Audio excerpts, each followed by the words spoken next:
Okay, now we're going to step into the book of John after reading the other three for a while here. So we're going to read John 1 through 18, and then we will go back and discuss it. So, in the beginning was the Word, and the Word was with God, and the Word was God. He was in the beginning with God. All things were made through him, and without him nothing was made that was made. In him was life, and the life was the light of men. And the light shines in the darkness, and the darkness did not comprehend it. There was a man sent from God whose name was John. This man came for a witness, to bear witness of the light, that all through him might believe. He was not that light, but was sent to bear witness of that light. That was the true light, that which gives light to every man coming into the world.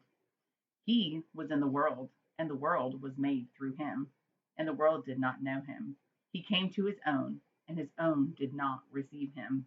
But as many as received him, to them he gave the right to become children of God, to those who believed in his name, who were born not of blood, nor of the will of the flesh, nor the will of man, but of God.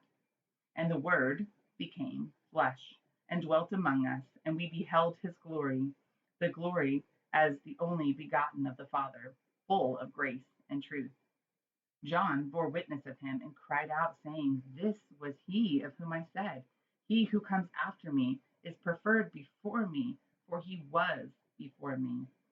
And of his fullness we have all received grace for grace.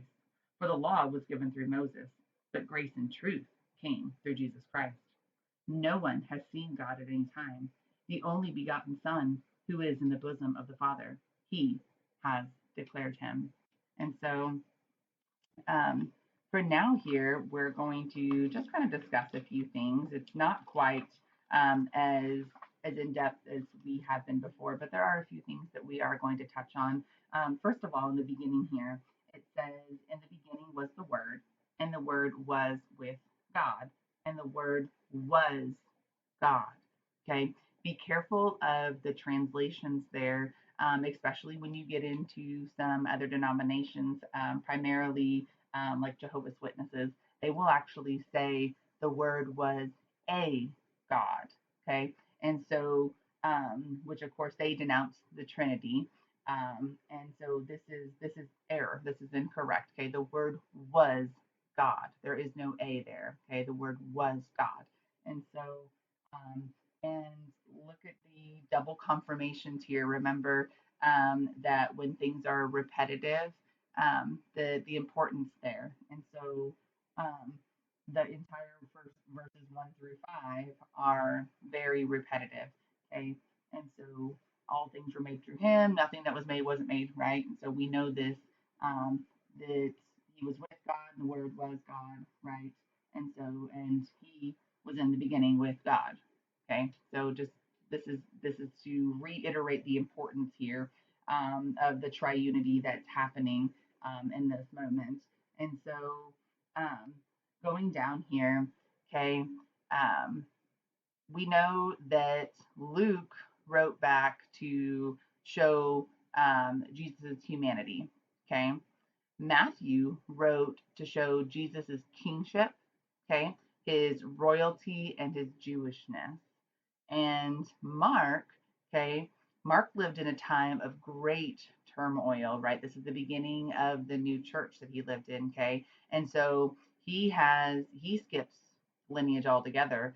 And he gets right into the gospel. He's immediate, right? That's when we're getting that immediate time there. Okay. Now we have John. John traces back to the beginning of the world. Okay. Jesus the divine. He is the Son of God.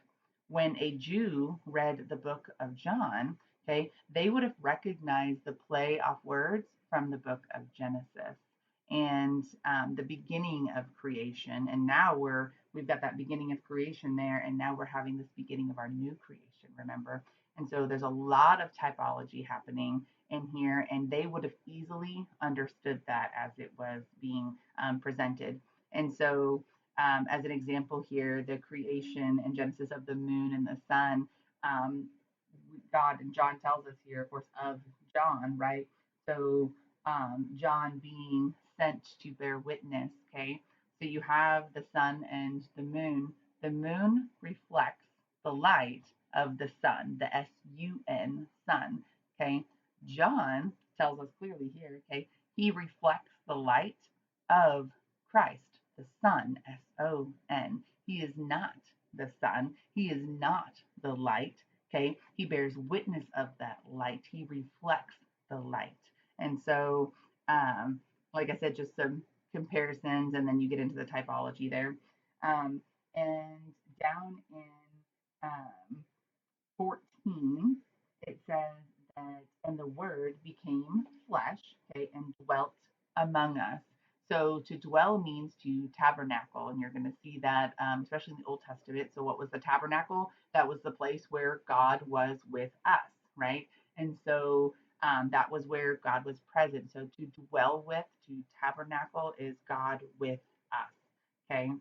And then we're given here that Christ is grace and truth. Those two things cannot be divided. Grace and truth cannot be divided. So the law was given through Moses, but grace and truth comes through Christ. And this is confirmed in Galatians 5:4.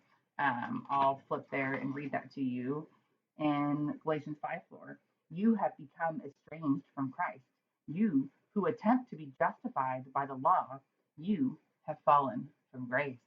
And so that confirms there, and of course, the same thing we just read in John, right? That the law was given by Moses. And if you want to try to live by the law, you'll be justified by the law, which means you have fallen from grace, right? Even though you know the truth, right? You can't know the truth and be judged by the law. So it doesn't work that way. Truth and grace are hand in hand. The Lord Christ Himself is truth, right? So the Spirit is the Spirit of truth. So they are not separated. Of truth is of grace. And so you are not under or to follow the law. So those things cannot be separated. And that is all for John. See, that was a quick one.